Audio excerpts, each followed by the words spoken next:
충성스런 부하, 북치는 병사여, 행진곡을 연주하라. 호두까기 인형이 큰 소리로 외치자 북치는 병사는 곧바로 온갖 재주를 부려가며 북을 치기 시작했다.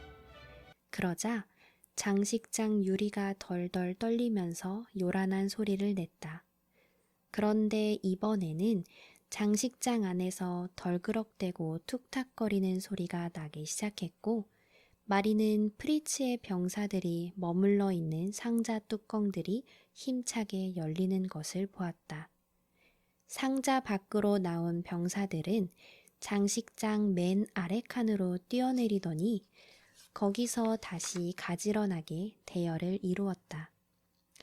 병사들에게 열정적으로 명령을 내리며 대열 사이를 오가던 호두까기 인형이 화를 내며 고래고래 소리쳤다. 트럼펫을 부는 계급이 낮은 병사라고 해도 그 자리에서 움직이는 법은 없어. 호두까기 인형은 조금 헤스케진 얼굴로 긴 턱을 덜덜 떨고 있는 판탈로네 쪽으로 성큼 돌아섰다. 그러고는 아주 엄숙하게 말했다. 장군, 자네의 용감함과 노련함에 대해 잘 알고 있네.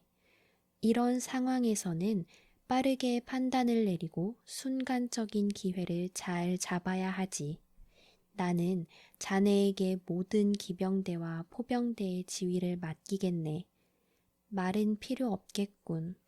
자네는 다리가 매우 길어서 말을 타지 않고도 잘 달릴 수 있을 테니까. 자, 그럼 자네가 맡은 임무를 수행하게.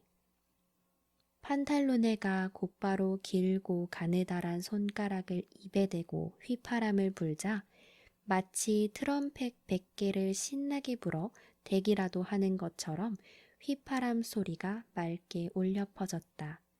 그러자 장식장 안에서 말이 힝 하고 울면서 발로 땅을 차는 소리가 들려왔다. 프리츠의 기마병들과 용기병들뿐만 아니라 번쩍이는 새 경비병들까지 나서서 금세 거실 바닥에 모였다. 병사들은 연대별로 나뉘어 휘날리는 깃발을 들고 음악 소리에 맞춰 호두까기 인형 앞을 지나 나아가더니 거실 바닥 위에 넓고 길게 줄을 지어섰다. 프리츠의 보병대들은 달그락거리는 소리를 내며 대포를 밀고 와 줄지어 선 병사들 앞에 멈춰서더니 쾅쾅거리며 대포를 쏘기 시작했다.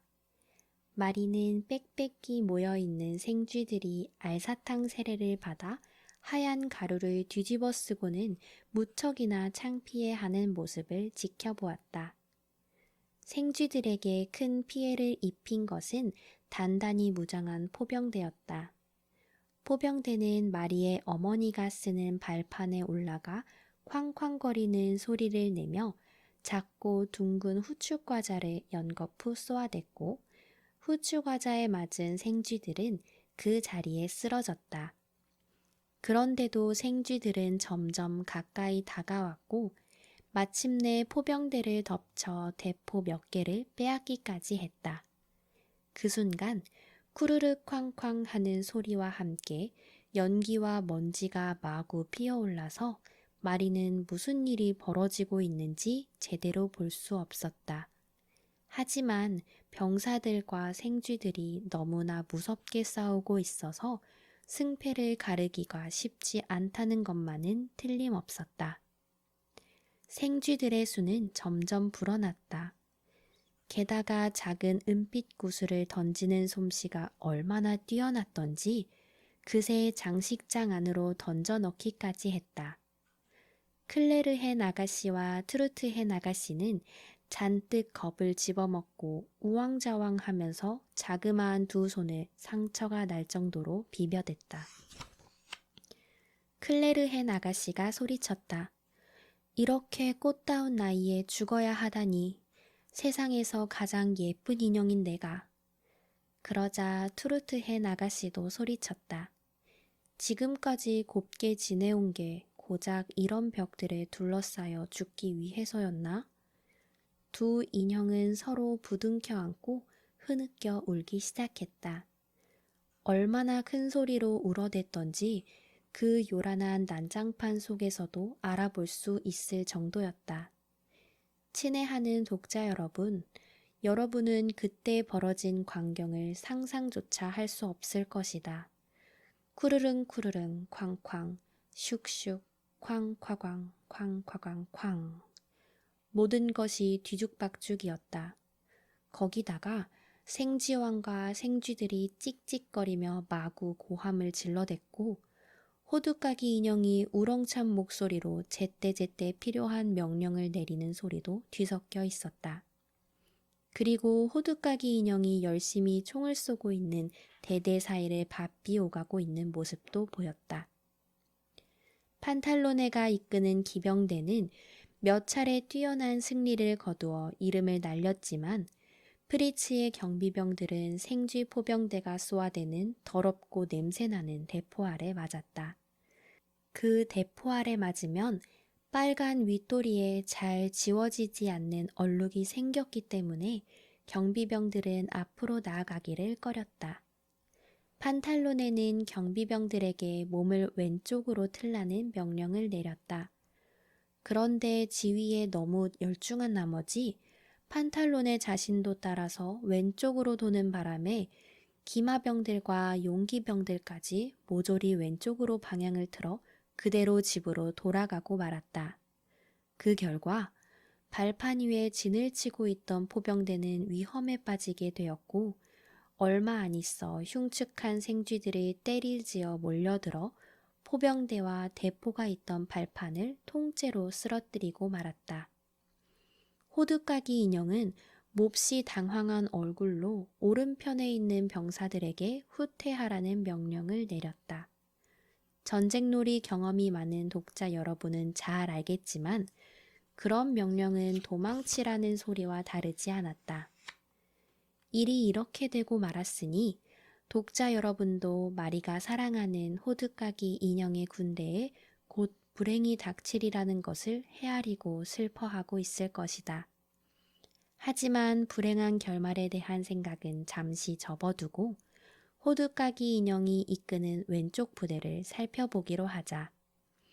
그 부대는 상태가 아직 좋은 편이어서 지휘관과 병사들에게 큰 희망을 걸 수 있었다. 매우 열띤 전투가 벌어지고 있는데 생쥐 기병대가 서랍장 밑에서 살금살금 기어 나왔다. 생쥐들은 미친 듯이 찍찍거리며 호두까기 인형의 왼쪽 부대를 향해 사납게 달려들었지만 이번에는 만만찮은 저항에 부딪혀야 했다. 격언 인형 군단은 장식장 턱을 넘어야 하는 험난한 지형 때문에 속도를 내지 못하고 두 중국 황제가 이끄는 대로 천천히 나아가더니 네모 반듯한 전투 대형으로 섰다. 용감하고도 매우 다채로운 이 멋진 군단은 여러 정원사를 비롯하여 티롤 사람들, 퉁구스족, 이발사, 광대, 큐피드, 사자, 호랑이, 긴 꼬리 원숭이, 보통 원숭이 등으로 이루어져 있었다. 모두들 용감하고 침착하게 지칠 줄 모르고 싸웠다.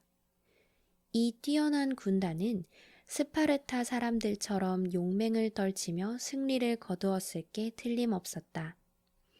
대담한 적군의 기마 대장이 힘껏 돌진해 와서 중국 황제 가운데 한 명의 머리를 물어뜯지 않았더라면 또 이 황제가 쓰러지면서 퉁구스족 2명과 긴 꼬리 원숭이 1마리를 죽이지만 않았더라면 말이다. 이 사건이 벌어지는 바람에 아군의 빈틈이 생겨 적군이 뚫고 들어올 수 있었고 곧이어 아군의 병사들은 모두 생쥐들에게 물어뜯기게 되었다. 하지만 그토록 잔인하고 못된 짓은 적군에게도 이롭지만은 않았다.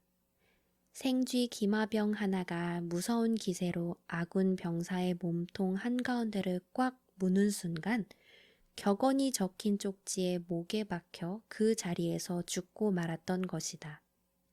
한번 후퇴하기 시작한 호두까기 인형의 군대는 자꾸만 뒤로 물러났고 점점 그 수가 줄어들어 얼마 안 되는 병사들은 장식장 바로 앞까지 와 있었다. 과연 아군의 병사들이 용기를 되찾을 수 있을까?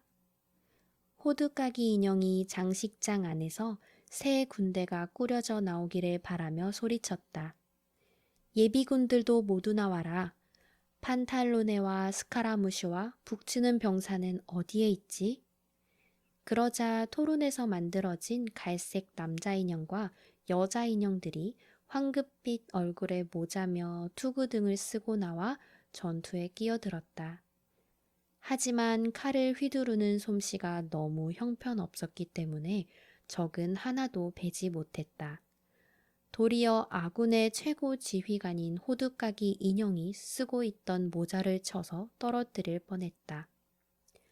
적군의 저격병들은 새로 들어온 병사들의 다리를 물어뜯기 시작했다. 그러자 다리를 잃은 병사들이 중심을 잃고 넘어지면서 호두까기 인형의 전우 몇 명을 깔아뭉개기까지 했다. 적에게 완전히 둘러싸여 어려운 상황에 놓인 호두까기 인형은 두려움에 떨었다. 장식장 안으로 성큼 뛰어오르고 싶었지만 다리가 너무 짧아서 힘들었다. 클레르헨 아가씨와 트루트헨 아가씨는 정신을 잃고 쓰러졌기 때문에 호두까기 인형을 도와줄 수가 없었다.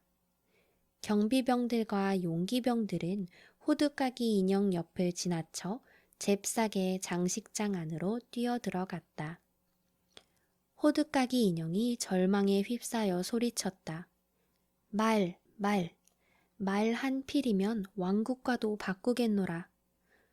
바로 그때 적군의 사수 둘이 나무로 된 호두까기 인형의 외투를 꽉 붙잡았고 생지왕이 7개의 목구멍에서 찍찍거리는 고함을 내지르며 앞으로 달려왔다. 이제 마리도 더 이상 보고만 있을 수는 없었다. 아, 가엾은 내 호두까기 인형, 가엾은 내 호두까기 인형. 마리는 흐느끼며 소리치더니 자기도 모르게 왼쪽 실내화를 벗어 손에 움켜쥐었다. 그러고는 생쥐들에게 둘러싸여 있는 생쥐왕에게 힘껏 던졌다. 그 순간 생쥐들이 모두 흩어져 달아나는 것 같았다.